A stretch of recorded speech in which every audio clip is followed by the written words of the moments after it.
नमस्कार, शाम के 7 बजने को हैं और देश के सबसे भरोसेमंद, विश्वसनीय और नंबर 1 शो शंखनाद में आप सभी का स्वागत है। मैं हूं आपके साथ चित्रा त्रिपाठी। राजनीति में ना तो किसी की दोस्ती पक्की होती है और ना ही किसी की दुश्मनी। सियासत एक ऐसा तराजू है जिसके पलड़े कभी ऊपर तो कभी नीचे होते रहते हैं। आज कांग्रेस का एक पलड़ा नीचे हुआ है और बीजेपी का एक पलड़ा भारी हो गया। इस पलड़े का नाम है जितिन प्रसाद, कांग्रेस के बड़े नेताओं में शुमार, प्रियंका गांधी और राहुल गांधी के खासम खास। और यूपी में कांग्रेस की ब्राह्मण राजनीति के जाने पहचाने चेहरे जितिन प्रसाद ने बीजेपी के साथ आकर कांग्रेस के खेमे में खलबली मचा दी है। जितिन प्रसाद ने औपचारिक तौर पर बीजेपी का दामन थाम लिया, लेकिन बड़ा सवाल, जितिन के बीजेपी में आने से क्या पार्टी को मिलेगा जीत का आशीर्वाद? क्या ब्राह्मण यूपी में शंख बजाएगा? ये रिपोर्ट देखिए।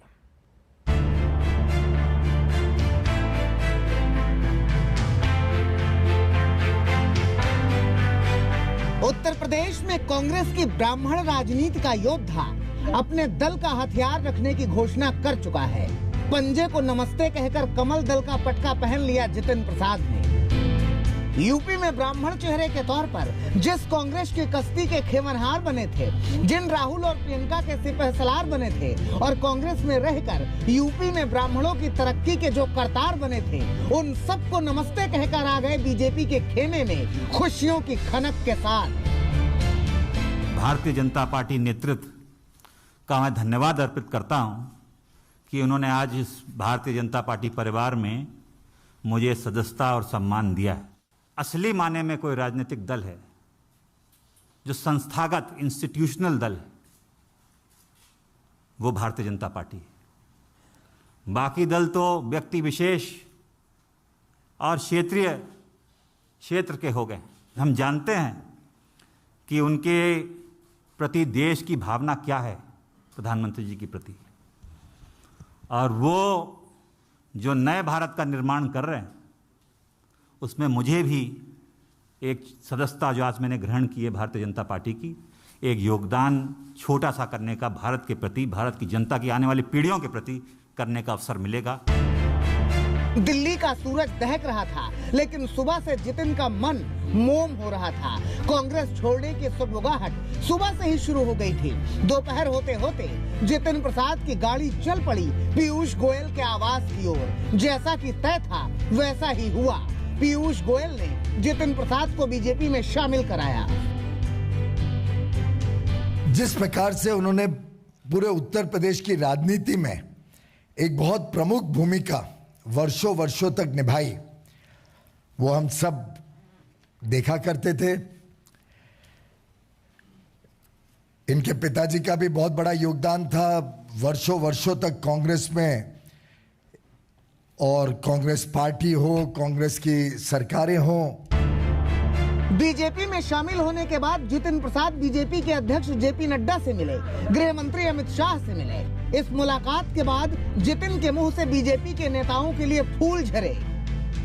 देश के सामने जो चुनौतियां हैं, देश के परिप्रेक्ष्य में जो एक मुझे दिखता है एक मजबूत नेतृत्व, प्रधानमंत्री नरेंद्र मोदी जी जो निस्वार्थ देश की सेवा में लगे हैं, उनसे प्रेरणा लेते हुए, और तमाम ऐसे बिंदु हैं जब हम राजनीति में आते हैं तो हमारे ये लक्ष्य रहता है कि एक माध्यम बने, एक ऐसा माध्यम ढूंढें जिनसे हम जनता के हितों की रक्षा कर सकें। बीजेपी में शामिल होने के बाद जितिन जितना खुश थे उतने ही खुश थे ज्योतिरादित्य भी, क्योंकि उन्हीं के नक्शे कदम पर बढ़ते हुए आए हैं जितिन। पार्टी प्रगति में प्रधानमंत्री नरेंद्र मोदी जी के नेतृत्व में, गृह मंत्री अमित शाह जी और राष्ट्रीय अध्यक्ष नड्डा जी के नेतृत्व में आगे अग्रसर हो रही है। उसी पार्टी के मुख्य धारा में मेरे छोटे भाई आज जितिन भी आए हैं। मैं उनको बहुत बधाई देना चाहता हूं और अपने तरफ से उनका तहे दिल से स्वागत करना चाहता हूं। बीजेपी वाले जितनी गर्मजोशी से जितिन प्रसाद का स्वागत कर रहे हैं, उससे कहीं ज्यादा गर्मजोशी से वो स्वागत कर रहे हैं जो पहले ही कांग्रेस से किनारा कर चुके हैं। बहरहाल जितिन प्रसाद 2001 में इंडियन यूथ कांग्रेस से जुड़े। 2004 में जितिन पहली बार शाहजहांपुर से लोकसभा चुनाव जीते। यूपीए 1 की सरकार में जितिन को केंद्रीय मंत्री बनाया गया। 2009 में जितिन प्रसाद धौरहरा से लोकसभा चुनाव जीते। यूपीए 2 में जितिन को पेट्रोलियम और सड़क परिवहन मंत्रालय में राज्य मंत्री का दर्जा मिला। 2014 में जितिन प्रसाद चुनाव हार गए। 2017 में जितिन विधानसभा चुनाव लड़े और इसे भी हार गए, और 2019 में भी जितिन प्रसाद चुनाव तो लड़े लेकिन जीत नहीं सके। मतलब 2014 में बीजेपी के उदय के साथ ही जितिन के सितारे गर्दिश में चले गए थे। वो अपने आप को यूपी में कांग्रेस का बड़ा नेता तो मानते थे, क्योंकि उनके हाथ सीधे राहुल और प्रियंका तक पहुंचते थे। लेकिन यूपी में कांग्रेस अध्यक्ष चुनने की बारी आई तो बाजी मार ले गए अजय कुमार लल्लू। ये जितिन को खल गया। इसके बाद भी जब कांग्रेस में कलह हुई तो जितिन प्रसाद दूसरे खेमे में नजर आए। कांग्रेस के 20 से ज्यादा बड़े नेताओं ने जब पार्टी में बदलाव की चिट्ठी लिखी तो उसमें एक नाम जितिन प्रसाद का भी था। कहने का अर्थ सिर्फ इतना है कि जितिन प्रसाद का दिल कांग्रेस से दरक रहा था, और जब आदमी का दिल दरकता है तो वो दल बदल दे तो कोई बहुत बड़ी बात नहीं। यहाँ एक बात बतानी और जरूरी है कि जितिन प्रसाद के पिता भी दिग्गज क्रांतिकारी कांग्रेसी नेता थे। जितेंद्र प्रसाद 2 प्रधानमंत्रियों के राजनीतिक सलाहकार थे। साल 2000 में जितेंद्र प्रसाद ने कांग्रेस अध्यक्ष का चुनाव सोनिया गांधी के खिलाफ लड़ा था। जाहिर सी बात है कि पिता के कुछ गुण बेटे में भी होंगे, लेकिन सवाल ये है कि क्या जितिन प्रसाद उत्तर प्रदेश की राजनीति में ब्राह्मणों के हितैषी बनकर बीजेपी का भला कर सकेंगे? दिल्ली से मौसमी सिंह, हिमांशु मिश्रा और अशोक सिंघल के साथ आज तक ब्यूरो। शायद इसी का नाम सियासत है। जो जितिन प्रसाद कल तक बीजेपी को कोसते रहते थे, आज उन्हें बीजेपी में अपना भविष्य नजर आ रहा है। आइए जितिन के पहले और अब के बयान जरा सुन लेते हैं, जहां उनके सुर एकदम बदले बदले से नजर आ रहे हैं। मैं भी जानना चाहता हूं, और आप लोग भी उत्तर प्रदेश से हैं, कौन सी उनकी उपलब्धि है, क्या हुआ इस 1 वर्ष के कार्यकाल में? कौन सी नौकरियां मिल गई, कौन से किसानों की आमदनी दुगनी हो गई, कौन सी सड़कें बन गई, कौन सी कानून व्यवस्था सुधर गई, जो यहाँ जाके वहाँ बखान कर रहे हैं कि भारतीय जनता पार्टी बहुत बड़ा कार्य करेगी। चाहे वो देश हित हो, चाहे वो प्रदेश हो, चाहे वो जिला हो, अगर आप अपने लोगों के उपयोग नहीं आ सकते, उनके सहायता के लिए आप मौजूद नहीं हो सकते, और आपके इस लायक नहीं है कि आप अपनी जनता के हितों की रक्षा कर पाएं, तो वो मुझे महसूस होने लगा कि मैं वो कांग्रेस पार्टी में नहीं कर पा रहा हूं। पहले विरोधी सुर और अब घर के हो गए हैं तो जुबान बिल्कुल बदल गई है।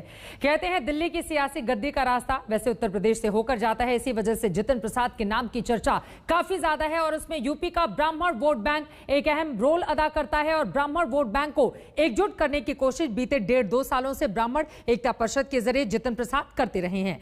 यूपी में आपको बताते चले करीब 11 से 14% के आसपास ब्राह्मण वोट हैं, जो कि सरकार बनाने में बड़ा रोल अदा करते हैं। 21 मुख्यमंत्रियों में से 6 मुख्यमंत्री उत्तर प्रदेश में ब्राह्मण रहे हैं, जिसमें 3 बार नारायण दत्त तिवारी ने कमान संभाली। फिलहाल मोदी मंत्रिमंडल में 11 केंद्रीय मंत्री ब्राह्मण हैं, जबकि पहले प्रधानमंत्री जवाहरलाल नेहरू के नेतृत्व में बनी पहली केंद्र सरकार में 7 ब्राह्मण मंत्री थे, जो कि उस मंत्रिमंडल का 30% था। और यहां पर अब हम आपको दिखा रहे हैं ग्राफिक्स के जरिए उत्तर प्रदेश के ब्राह्मण ने बीजेपी का कितना साथ दिया है, इसको भी समझिए। विधानसभा चुनाव की बात करें तो 2007 में 40%, 2012 में 38% और 2017 आते आते 80% ब्राह्मण मतदाताओं ने भारतीय जनता पार्टी को वोट दिया। यानी योगी सरकार के प्रचंड बहुमत में ब्राह्मणों का सबसे ज्यादा योगदान माना गया, जैसा कि यहां पर आप देख भी रहे हैं। आगे बढ़ते हुए लोकसभा चुनाव की बात कर लेते हैं। लोकसभा चुनाव में भी यूपी के ब्राह्मणों का रुझान तेजी से बीजेपी की ओर झुका। मोदी के मैदान में आने के बाद 2014 में जहां 72% यूपी के ब्राह्मण बीजेपी के साथ आ गए, तो वहीं 2019 में यह आंकड़ा और ज्यादा बढ़कर 82% तक पहुंच गया। और यूपी में बीजेपी के शानदार प्रदर्शन की बदौलत मोदी सरकार 2 बार प्रचंड सीटों के साथ सत्ता पर काबिज हो गई। तो यह स्थिति हम आपको दिखा रहे हैं विधानसभा की और लोकसभा की। 11 से 14% के आसपास ब्राह्मण मतदाता, और उन्हीं को लुभाने में, रुझाने में लगातार भारतीय जनता पार्टी लगी हुई है। इन सब के बीच सियासत में यूं भी कभी कुछ ऐसे ही नहीं हो जाता। जो कुछ भी होता है उसके अपने मतलब और मायने होते हैं। जितिन प्रसाद को लेकर लगातार कयासों का बाजार भी गर्म रहा था। वैसे जितिन प्रसाद के बीजेपी में शामिल होने के अपने मायने हैं। अगले साल उत्तर प्रदेश में विधानसभा का चुनाव है और माना यह जा रहा है कि ब्राह्मणों में एक बड़ा तबका मुख्यमंत्री योगी से नाराज है। जाहिर सी बात है कि बीजेपी चुनाव में किसी भी तबके को नाराज नहीं करना चाहेगी, और जब उसको इस तरह का शानदार प्रचंड बहुमत ब्राह्मणों का मिला हुआ हो, ऐसे में अगर नाराज ब्राह्मणों को समझाने और अपने पाले में लाने का काम जितिन प्रसाद को मिले तो फिर आश्चर्य नहीं होना चाहिए।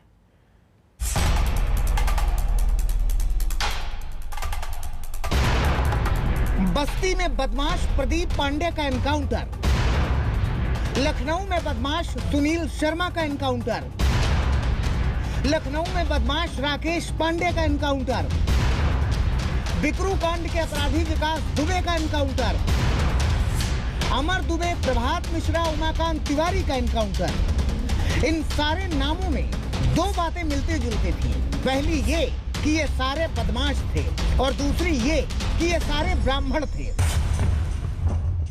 यूपी पुलिस ने अपराध को समाप्त करने में भले ही जाति धर्म न देखा हो, लेकिन ब्राह्मणों के तबके में ये मैसेज बहुत तेजी से गया कि यूपी में चुन चुन कर ब्राह्मणों का एनकाउंटर किया जा रहा है। और ये मैसेज किसी और ने नहीं, जितिन प्रसाद जैसे विपक्षी नेताओं ने ही दिया, जो आज से पहले कांग्रेस में थे। यहाँ ये बताना जरूरी है कि CSDS के सर्वे के मुताबिक 2019 के लोकसभा चुनाव में 83% ब्राह्मणों ने बीजेपी को वोट दिया। 2017 के विधानसभा चुनाव में 80% ब्राह्मणों ने बीजेपी को वोट दिया और 2014 के लोकसभा चुनाव में बीजेपी को 72% ब्राह्मणों ने वोट दिया था। जाटव और यादव के साथ ब्राह्मण समुदाय प्रदेश का सबसे बड़ा वोट बैंक है। यही वोट बैंक बीजेपी का डर भी है और योगी सरकार के दोबारा सत्ता में आने का साधन भी। ब्राह्मण समाज में यूपी का वोटिंग पैटर्न बदलने की क्षमता है। जाहिर सी बात है कि इनकी नाराजगी बीजेपी को नुकसान पहुंचा सकती है। इसलिए जितिन बाबू के कंधे पर बीजेपी का अंगवस्त्र डाला गया। अखिलेश यादव ने तो यहाँ तक कहा है कि अगर वो सत्ता में आए तो भगवान परशुराम की भव्य प्रतिमा बनवाएंगे। बीएसपी की मुखिया मायावती ने भी ब्राह्मणों को उचित सम्मान दिलाने की बात पहले ही कही थी। यानी रस्साकसी तेज हो रही है। इस रस्साकसी में बीजेपी ने अपना दांव चल दिया है। अब देखना यह होगा कि जितिन प्रसाद को बीजेपी किस तरह से यूपी में प्रयोग में लाएगी। साथ ही सवाल ये भी है कि जितिन प्रसाद को सूबे में कोई जिम्मेदारी मिलेगी या ज्योतिरादित्य की तरह उन्हें भी राज्यसभा भेजा जाएगा। दिल्ली से मौसमी सिंह, हिमांशु मिश्रा और अशोक सिंघल के साथ आज तक ब्यूरो।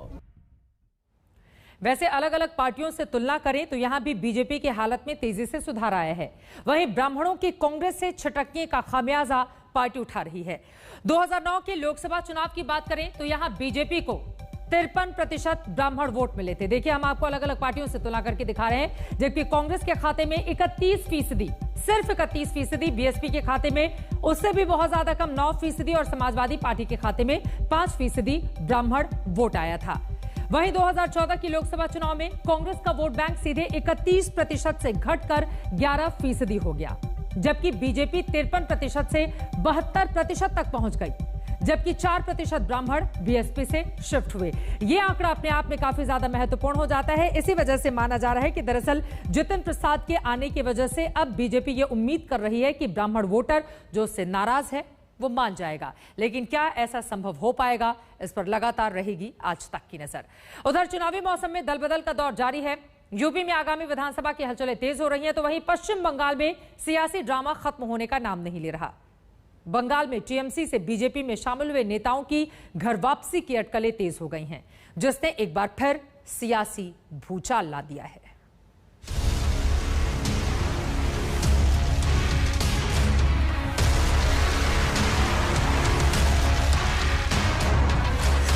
बंगाल में चुनाव खत्म हो गए, लेकिन बंगाल में नहीं खत्म हो रहा है खेला।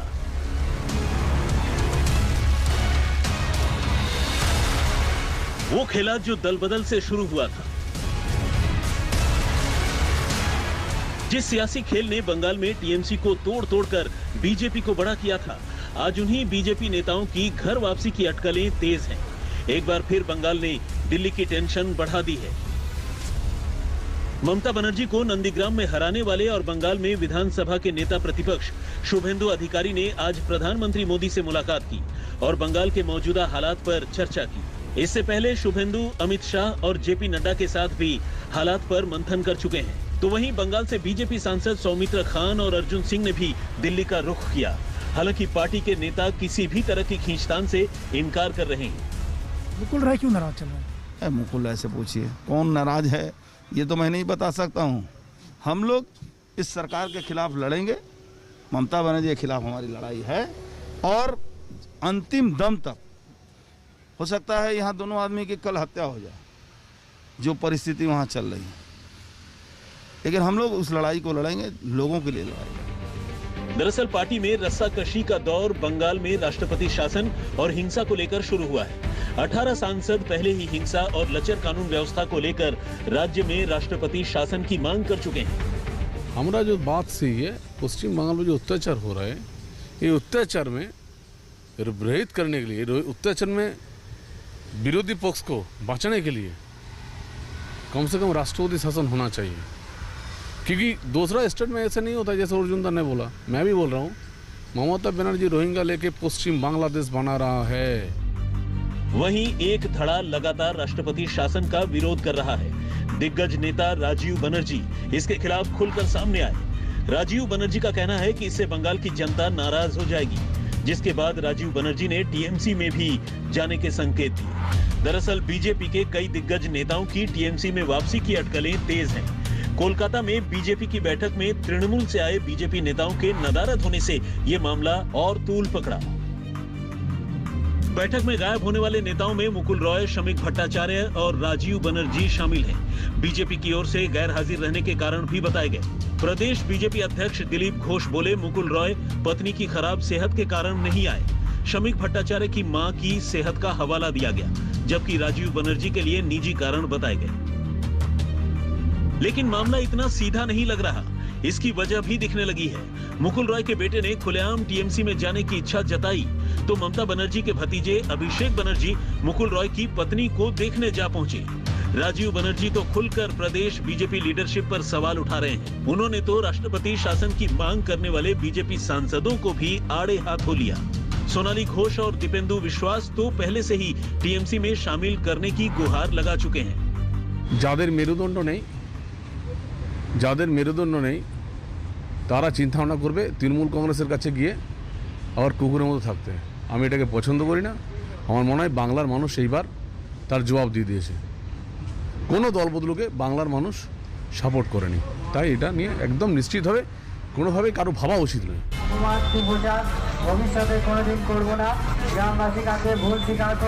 बीजेपी की टेंशन यूं ही नहीं बढ़ रही। देखिए वीरभूम की ये तस्वीरें। लवपुर गांव में बीजेपी कार्यकर्ता सरे बाजार माफी मांग रहे हैं। वो कह रहे हैं कि बीजेपी में जाकर गलती की, पंचायत को गलत तरीके से बदनाम किया, अब टीएमसी में आना चाहते हैं। तो क्या पश्चिम बंगाल में हार के बाद बीजेपी में कुछ भी ठीक नहीं है? वर्धमान में 150 से ज्यादा बीजेपी कार्यकर्ताओं ने एक साथ घर वापसी की। यहां तक कि बीजेपी युवा मोर्चा के मीडिया सेल इंचार्ज वीर प्रधान भी टीएमसी में शामिल हो गए। बाध्य हो रहे जाने का वापस ही। एक उनका घर लूटा जा रहा है, उनका कारोबार बंद कर दिया जा रहा है। कारोबार मतलब क्या, कोई छोटा सा एक चाय दुकान, घर वापस नहीं जा सकते हैं, घर जला दिया गया। ये नया तरीका आजमा रहे हैं ये लोग कि जेसीबी ला के उसको घर को पूरा तोड़ के मिट्टी में मिला दिया। हावड़ा में राजीव बनर्जी के खिलाफ पोस्टर लग गए, जिसमें राजीव बनर्जी को पार्टी में दोबारा शामिल न करने की अपील की गई। बहरहाल बंगाल में खेला जारी है, जिसमें बीजेपी की टेंशन बढ़ा रखी है। दिल्ली से पौलोमी साहा और अशोक सिंघल के साथ कोलकाता से इंद्रजीत कुंडू, आज तक। पश्चिम बंगाल से एक बार फिर से आपको लेकर चलते हैं उत्तर प्रदेश। सहारनपुर की सियासत एक अदद हैंडपंप को लेकर गर्मा गई है।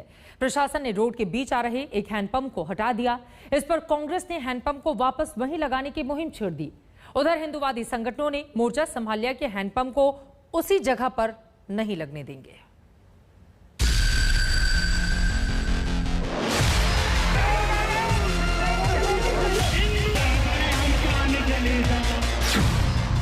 एक हैंडपंप के लिए जान दांव पर।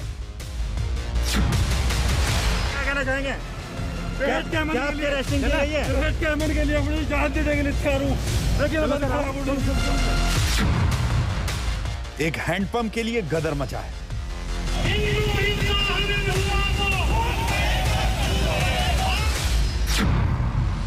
एक हैंडपंप के लिए विधायक ताकत दिखा रहे हैं।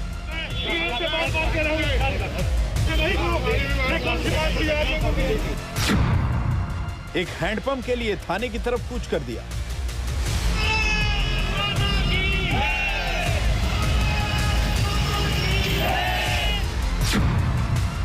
सवाल यह है कि हैंडपंप उखाड़ा तो क्यों उखाड़ा?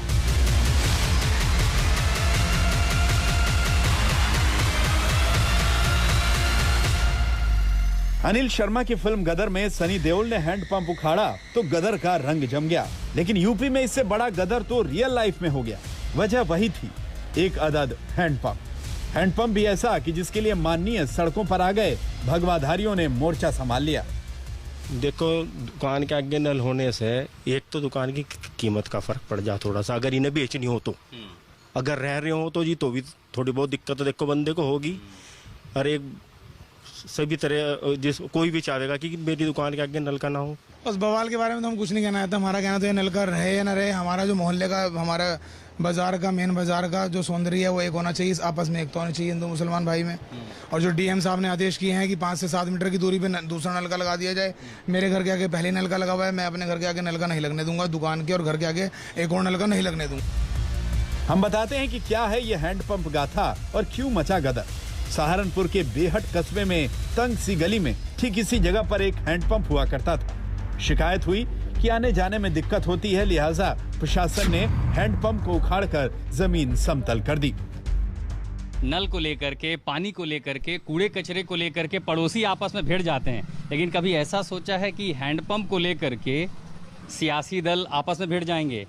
ये भी हुआ है और उत्तर प्रदेश में हुआ है।